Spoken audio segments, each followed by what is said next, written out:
네. 안녕하십니까. 더불어민주당 을지로위원회입니다. 당이 매우 어렵습니다. 이재명 당대표에 대한 구속적부심도 내일 있을 예정입니다. 하지만 증거도 없고 도주 우려도 없고 증거 인멸 우려도 없고 그렇기 때문에 반드시 기각될 것이라 믿어 의심치 않습니다. 이런 상황에서도 저희 민주당은 이럴 때일수록 당대표를 중심으로 국민의 민생을 챙기고 해야 할 일을 해나가겠습니다. 10월 10일부터 국정감사가 시작됩니다. 이에 더불어민주당 을지로위원회는 윤석열 정부의 민생에 대한 무능과 무책임, 무관심에 맞서서 벼랑 끝에 있는 민생을 살리는 국정감사를 하겠습니다. 이에 5대 민생과제를 선정했습니다. 민생부채, 전세사기, 불공정 갑질, 대중소 상생, 노동탄압 및 산업재해를 선정했습니다. 이에 저희 더불어민주당 을지로위원회에서 여기에 관련된 입장을 말씀드리겠습니다. 순서는 이렇습니다. 먼저 을지로위원회 2023 공동 국정감사 추진에 대해서 박주민 을지로위원장께서 인사말을 해주시고요. 그 다음으로 차례대로 정무위원회 윤영덕 의원, 산업통상자원중기벤처기업부의 위원회 이동주 의원, 환경노동위의 진성준 의원, 국토교통위의 박상영 의원이 말씀 주시고 그 다음 기자회견문 낭독을 하겠습니다. 우선 참석자를 소개해 올리겠습니다. 박주민 위원장님 참석하셨습니다. 이용빈 의원님 참석하셨습니다. 윤영덕 의원님 참석하셨습니다. 이동주 의원님 참석하셨습니다. 양경숙 의원님 참석하셨습니다. 박상혁 의원님 참석하셨습니다. 김경만 의원님 참석하셨습니다. 이용우 의원님 참석하셨습니다. 양이원영 의원님 참석하셨습니다. 저는 사회를 보고 있는 저는 조호섭입니다. 그리고 진성준 의원님 참석하셨습니다. 우선 박주민 의원님의 위원장님의 인사 말씀 듣겠습니다. 예, 안녕하십니까. 저희는 아까 소개받은 대로 을지로위원회 소속 의원들입니다. 저는 을지로위원장 박주민입니다.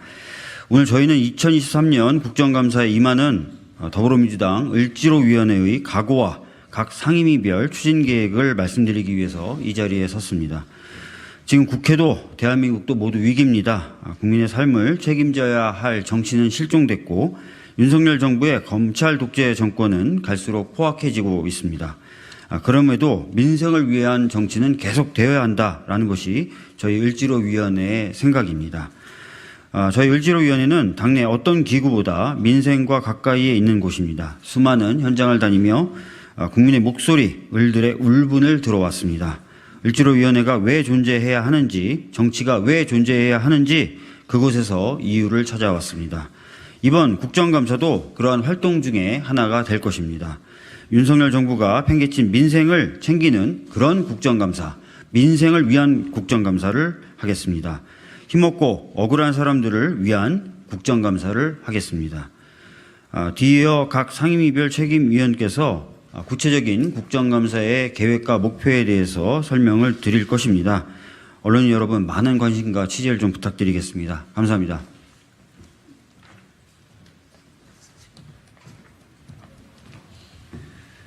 네, 안녕하십니까. 국회 정무위원회에서 활동하고 있는 광주 동구남구갑 윤영덕 의원입니다.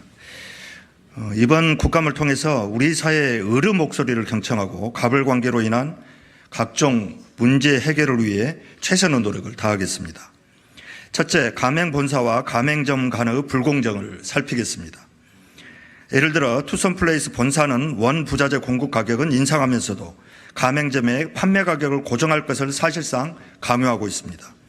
또한 MMS 쿠폰 가격 인상 차액과 텀블러 할인 비용을 가맹점에 전가하면서 시장에서 저렴하게 살 수 있는 제품을 필수 권장 물품이라는 이름으로 비싸게 살 것을 강요하고 있습니다. 이러한 투썸플레이스 본사 갑질 실태를 점검하고 가맹점주를 위해 본사의 개선을 강력하게 요구하도록 하겠습니다. 둘째, 본사의 갑질로 피해받는 대리점의 목소리에 귀 기울이겠습니다. 예를 들어 쿠쿠전자는 본사 직원의 막말과 불공정 행위에 문제를 제기한 점주협의회 소속 점주가 운영하는 11개 점포에 대해서 특별한 사유 없이 계약 갱신을 거절하였습니다. 또한 협의회 소속 점포 인근에 직영점을 출점하면서 점주들의 밥줄을 끊고 있습니다. 쿠커전자 부당한 행위를 국민에게 알리고 점주들의 피해가 복구될 수 있도록 노력하겠습니다. 셋째, 원청 횡포에 고통받는 하청 기업의 눈물을 닦아드리겠습니다. 효성중공업은 하도급 업체의 계약 외의 추가 작업을 요구하고 대금을 지급하지 않는 등 각종 부대 비용을 전가하고 있습니다. 이로 인해서 손실을 입은 하청업체는 사업을 유지할 수 없어서 결국 문을 닫게 된 경우까지 있습니다. 효성중공업의 부당한 갑질을 공론화해서 하청업체의 피해를 복구하고 원하청 간 상생문화 확산에 힘쓰겠습니다. 넷째, 온라인 플랫폼의 불공정 행위를 살피겠습니다. 쿠팡의 경우 직매입 납품업체에게 경쟁사 온라인몰 판매 가격 인상을 요구하는 등 납품업자들의 경영활동이 부당하게 간섭하고 있습니다. 또한 대금 결제가 늦어 입점업체는 많이 팔려도 망할 걱정을 해야 되는 지경입니다. 심지어 빠른 정산 서비스라고 하여 정산금을 은행으로부터 빌리고 실제 정산 때까지 이자를 납부하고 있기도 합니다. 쿠팡과 입점업체의 거래 관행을 점검하고 부당한 부분에 대해 개선을 요구하겠습니다. 마지막으로 공정거래위원회가 불공정 행위의 감시자로서 그 역할을 충실히 다하고 있는지 점검하고 개선해야 될 제도가 있는지 살피겠습니다. 전력을 다해서 21대 국회 마지막 국정감사에 임하도록 하겠습니다. 네, 산업통상자원중소벤처기업위원회 이동주 국회의원입니다. 산업통상자원중소벤처기업에 여러 가지 현안이 있지만 오늘은 민생경제에 관련된 부분만 말씀드리겠습니다. 윤석열 정부의 잘못된 경제정책으로 우리 산업 전반에 빨간불이 켜졌습니다. 이번 국정감사를 통해 윤석열 정부의 실패한 경제정책을 확인하고 전면적인 기조 전환을 강력히 촉구할 것입니다. 특히 소상공인 자영업자들은 코로나19 이후에도 고금리와 고물가로 계속적으로 고통받고 있습니다. 소상공인 자영업자와 같은 에너지 취약계층에 관한 지원과 근본적인 에너지 요금 체계 개편이 필요합니다. 더불어 가맹사업에서의 불공정 거래, 온라인 플랫폼에서의 불공정 거래를 뿌리 뽑기 위한 대책 마련에 집중할 계획입니다. 이와 함께 중소기업의 기술과 아이디어를 탈취하는 일이 지속적으로 발생하고 있습니다. 이와 같은 대기업의 갑질 실태를 국민께 알리고 대중소기업의 상생 협력을 위한 정부의 역할을 강력하게 주문하겠습니다. 이번 산업통상자원중소벤처기업위원회 국정감사를 통해서 잘못된 윤석열 정부의 무능하고 무책임한 민생 경제 정책을 바로 세우는 데 집중하도록 하겠습니다. 감사합니다.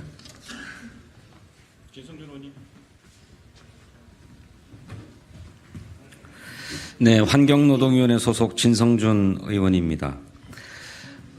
저희 환경노동위원회에서는 중대재해처벌법이 입법되어서 1년이 넘게 지났음에도 불구하고 여전히 줄어들지 않고 있는 산업재해의 문제를 집중적으로 다루고자 합니다. 최근에 8명이 사망한 DLENC, 또 반복적으로 노동자 사망 사고가 발생하고 있는 SPC 등의 경영 책임자들을 직접 증인으로 채택해서 이윤과 효율만을 앞세우고 노동자들의 안전에는 여전히 불감증으로 일관하고 있는 기업들의 행태를 고발하겠습니다. 두 번째로 윤석열 정부의 노동 적대 정책에 대해서 강력하게 문제를 제기하고 이런 정책 기조의 근본적인 전환을 촉구해 나가도록 하겠습니다. 이제 곧 가시화될 것으로 보이는데 셋째로는 근로시간을 69시간제, 주 69시간제로 확대하려고 하는 이 정부의 문제도 여전히 다룰 것이고 또 최근에 일부 모랄 해저드가 나타났다라고 하는 것을 이유로 실업급여의 하한제를 폐지하려고 하는 문제도 여전히 노동정책에서 대단히 중요한 문제이기 때문에 이번 국정감사에서 집중적으로 다루도록 그렇게 하려고 합니다. 감사합니다.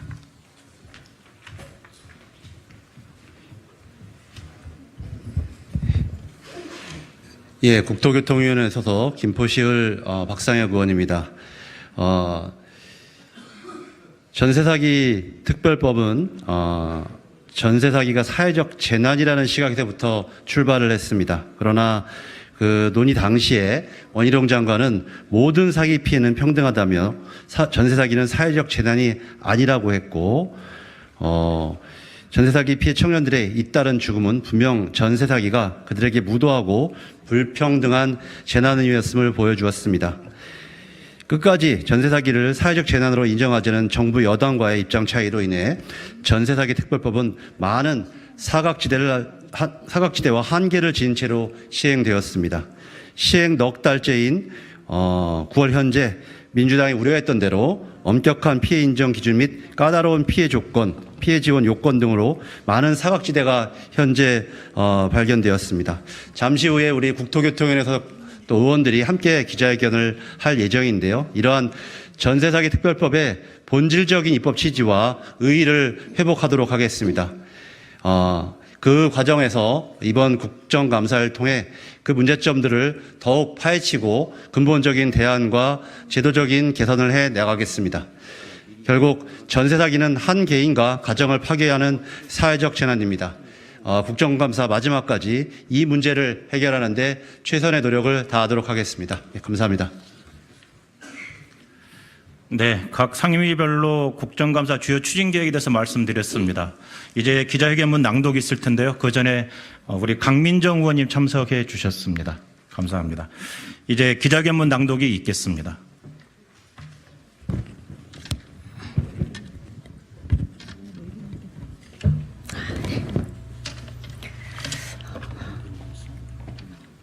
기재위에서 활동하는 양경숙입니다. 기자회견문을 낭독하겠습니다. 을지로위원회 2023 공동 국정감사 기자회견문. 윤석열 정부의 무능, 무책임, 무관심에 맞서 벼랑 끝 민생을 살리는 국정감사를 하겠습니다. 우리나라 가계부채가 1,800조를 넘어섰습니다. 산업활동을 보여주는 생산, 소비, 투자 지표도 일제히 감소했습니다. 역대 최악의 경제 성장률, 역대 최악의 재정수지 적자, 윤석열 정부 2년 만에 대한민국은 그야말로 역대급 위기에 처했습니다. 이 와중에 59조에 달하는 역대 최대 세수 펑크까지 예고됐습니다. 이미 법인세 인하를 비롯한 부자 감세 추진 당시 예견된 상황임에도 윤석열 정부만 세수 결손은 없을 것이라고 우겼습니다. 결국 세수 오차율 14.8% 역대 최대를 기록하고야 말았습니다. 윤석열 정부의 무능이 고스란히 국민의 고통이 되고 있습니다. 그런데 윤석열 정부는 이러한 국민의 고통에 무책임을 넘어 무관심한 태도까지 보이고 있습니다. 검찰 독재와 정치 감사로 야당 탄압에 몰두하고 때 아닌 이념 전쟁을 부추겨 사회적 갈등을 조장하고 있습니다. 노동자를 조폭으로 규정하며 악마화하고 지역화폐 예산 전액 삭감 등으로 소상공인의 숨통까지 조이고 있습니다. 더불어민주당 을지로위원회가 윤석열 정부의 민생에 대한 무능, 무책임, 무관심에 맞서 벼랑 끝 민생을 살리는 국정감사를 하겠습니다. 이를 위해 5대 민생과제로 민생부채, 전세사기, 불공정 갑질, 대중소상생, 노동탄압, 산업재해를 선정해 추진하겠습니다.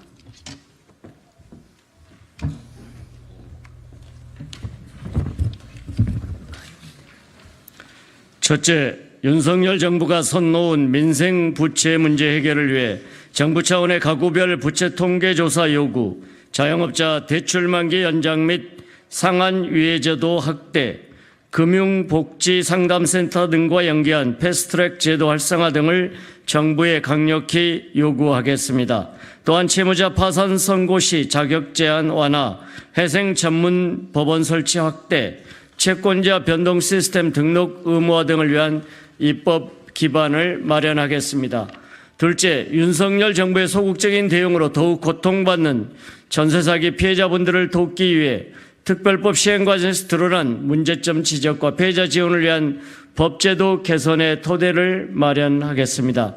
특히 특별법의 적용 요건 완화, 보증금 선구제 후 회수, 오피스텔 근린생활시설에도 피해 인정, 선순위 부실 채권에 대한 매입 등의 전세 사기 특별법 개정 추진의 근거를 마련하겠습니다. 또한 사각지대에 놓인 피해자를 위한 별도의 금융지원 프로그램 구성, 원스톱 피해 지원, 신속한 심사 진행, LH 매입 임대를 넘어선 피해주택 매입 프로그램 도입, 최소한의 보호 및 지원 대책 마련 등 보다 적극적인 정부의 행정력 투입을 요구하겠습니다. 셋째, 택배 플랫폼, 돌봄 등의 분야에서 불공정 갑질에 고통받는 을들의 목소리를 보다 경청하겠습니다. 사실상 해고인 클렌징 제도를 강행하고 노조 탄압 의혹이 제기된 쿠팡 CLS 불공정한 배달 수수료 체계 개편으로 자영업자, 배달 노동자, 소비자 모두에게 부담을 떠넘긴 배달의 민족 등을 국감 증인으로 채택해 문제를 공론화하고 해법을 마련하겠습니다. 더불어 지속적으로 제기되는 온라인 플랫폼의 자사 우대, 끼워 팔기, 경쟁 플랫폼 이용 방해 등을 국정감사를 통해 낱낱이 밝히고 온라인 플랫폼 독점 규제 입법 추진의 동력을 마련하겠습니다. 또한 사회서비스원 예산 삭감, 급식실 노동자 반복적 폐암 발생, 방문 점검원의 열악한 노동 실태 등의 문제를 제기하고 한국 옵티컬 하이테크 사태와 같은 외국 투자 기업의 먹튀 행태의 책임을 묻겠습니다. 묵묵히 본인의 자리를 지켜온 평범한 사람들이 겪고 있었지만 많이 알려지지 않은 불공정, 부조리의 현실을 알리고 개선하겠습니다. 넷째, 대중소 상생을 위해 가맹점 불공정 피해 문제를 바로잡겠습니다. 소상공인과 자영업자들은 아우성입니다. 신용카드로 물품 대금을 하는 전국 가맹점에 한 달에 3번 서울 본사에서 대면 결제하라는 상식밖의 요구를 한 버거킹, 소상공인 매출 공개를 사실상 강제하는 오픈업 서비스, 장비와 설비에 대해 본사가 과도한 폭리를 취하는 투썸 플레이스, 본사의 집단 계약 경신 거절과 가맹점에 과도한 위약금을 부과하는 아디다스, 배차 알고리즘 조작 의혹뿐만 아니라 투자 명목으로 접근해 스타트업의 정보를 들여다본 뒤 화물 중개 서비스에 진입했다는 문제 제기가 있는 카카오 모빌리티, 800여 차례 타사 정보망을 무단으로 침투하여 얻은 정보로 유사 서비스를 출시했다는 의혹의 카카오 VX, 하청업체를 상대로 한 갑질 및 중소기업 영업 침해 행위를 버젓이 저지르는 효성 등 수많은 아우성을 듣고 있습니다. 대기업 갑질에 대한 실태를 알리고 상생 협력을 도모하겠습니다. 다섯째, 윤석열 정부의 노동 탄압의 문제점과 중대재해처벌법을 무력화하는 검찰의 행태를 지적하겠습니다. 또한 반복적으로 중대재해가 발생하는 SPC, DLENC, 세아 베스틸 등을 국정감사 증인으로 채택해서 살인기업의 책임을 묻고 재발 방지 대책을 마련하겠습니다. 또한 윤석열 정부의 무분별한 건폭몰이 이후 더욱 위협받고 있는 건설 산업 현장의 중대재해 문제도 다루겠습니다. 가장 큰 문제는 이러한 민생 이슈를 나몰라라 하는 윤석열 정부입니다. 국정감사를 통해서 공정위, 국토부 등 책임 있는 정부 부처에 대해서 문제를 제기할 것입니다. 공정한 시장 경제 회복을 통해 민생의 어려움을 하나하나 해결해 가겠습니다. 윤석열 검찰 독재 정권의 폭정에도 민생을 위한 정치는 계속되어야 합니다. 을지로위원회는 전력을 다해서 비상한 각오로 국정감사에 임하겠습니다. 윤석열 정부의 무능, 무책임, 무관심 이 산무에 맞서서 벼랑 끝에 몰린 국민과 갑질로 고통받는 을들에게 든든한 기댈 곳이 되겠습니다. 2023년 9월 25일 더불어민주당 을 지키는 민생 실천위원회 국회의원 일동 이상입니다. 네, 감사합니다. 이상으로 을지로위원회 기자회견을 모두 마치겠습니다. 고맙습니다. 언론의 적극 협조 부탁드리겠습니다.